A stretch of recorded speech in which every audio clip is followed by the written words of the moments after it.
Watson, my dear fellow, we can now go and inform the Marquis that we have found the Samoan necklace, and very much faster than Inspector Baines, too, which pleases me.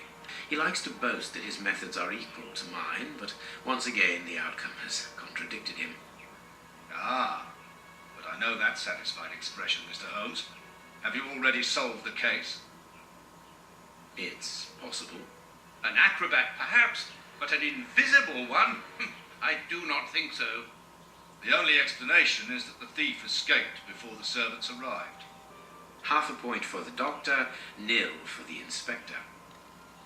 I'm pleased to see that you find the situation amusing, Mr. Holmes. Watson was correct when he mentioned acrobatics, but he is mistaken about the nature of the acrobat. As for you, Baines, you're quite incorrect, as the thief was in the room when the servants entered.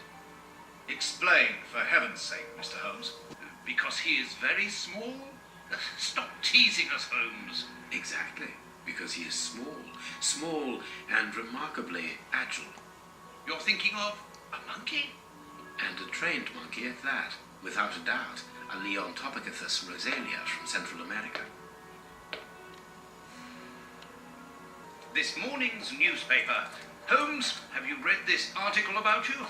No, Watson, not yet, and I won't have time to. Read it before you leave. It's outrageous. If you insist, Prince Woodville, French culinary expert and bagpipe player, might be our next king.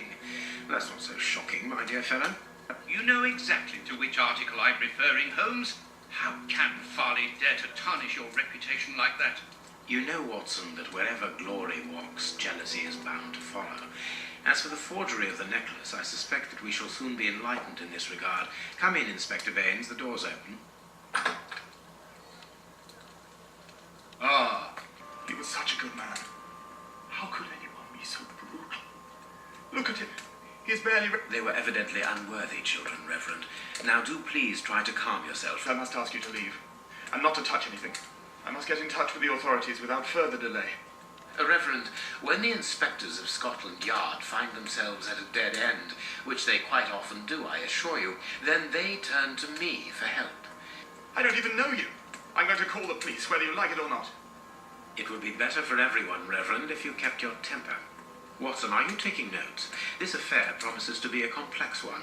Therefore, we must not overlook the slightest detail. I have created a very clever deduction board. One thing we can be... Very good, Watson. Do continue. Strange. Reverend, might I have the key? No! You have no authority here. Let me call the police. Perhaps we should listen to him, Holmes. Perhaps you should let me get on with this, Watson. Footprints can often provide more vital information than the very best of informants. Yes, if you know how to make them talk, that is. It's child's play, Watson. Reverend, I shall ask you one more time. Open the chest.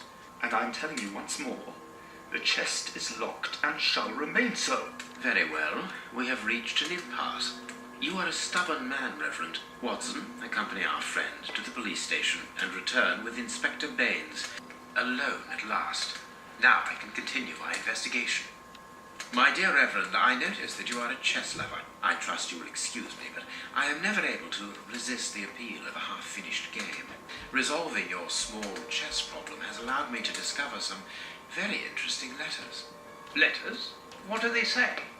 Reverend, why hide these letters here and run the risk of the bishop finding them? Holmes, what's in the letters? Not now, Watson. Aren't you tired? No, I have an exceptional constitution. I can't remember ever having been fatigued by work. Idleness, on the other hand, exhausts me completely. Go to bed, Watson. The night will be short. We leave at dawn. Good morning, Holmes. Did you get any rest? I did not attempt to sleep. I have located each place on our map of London. Holmes, let me remind you that we still have not been officially instructed to investigate this affair. Ah, well, we will just have to hide that small detail. I volunteered because it's a calm post to be in. We don't get many visitors and it gives me time to write. Just like you, Dr. Watson. I enjoy literature and the... Very good. Thank you. That was very impolite, Holmes. That man admires our work. You could have given him... Another time. Let's go and meet the director of the prison. The immediate danger for these children is not so much the wound as Mr. Fletcher. He's a man to hold grudges, as anyone around here will tell you. We must protect these children from that butcher, Holmes. It won't be necessary. I've had dealings with Samuel Fletcher before now. He's not the monster I've made him out to be. You mean you lied to frighten those poor children? Exactly. Clever, wasn't it? But what can have happened here? Stay calm, Watson. Let's return to the clinic and ask if our friend might lend us his morgue for 2 hours.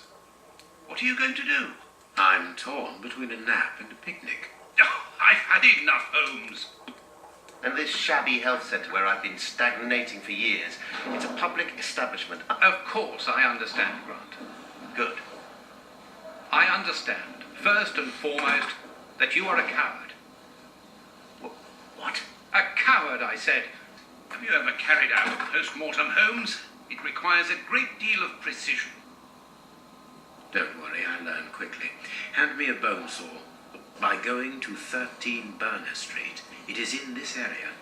But where did you get that address, Holmes? From his stomach. I see. He wanted to get rid of the address. No, he wanted revenge. I don't follow you.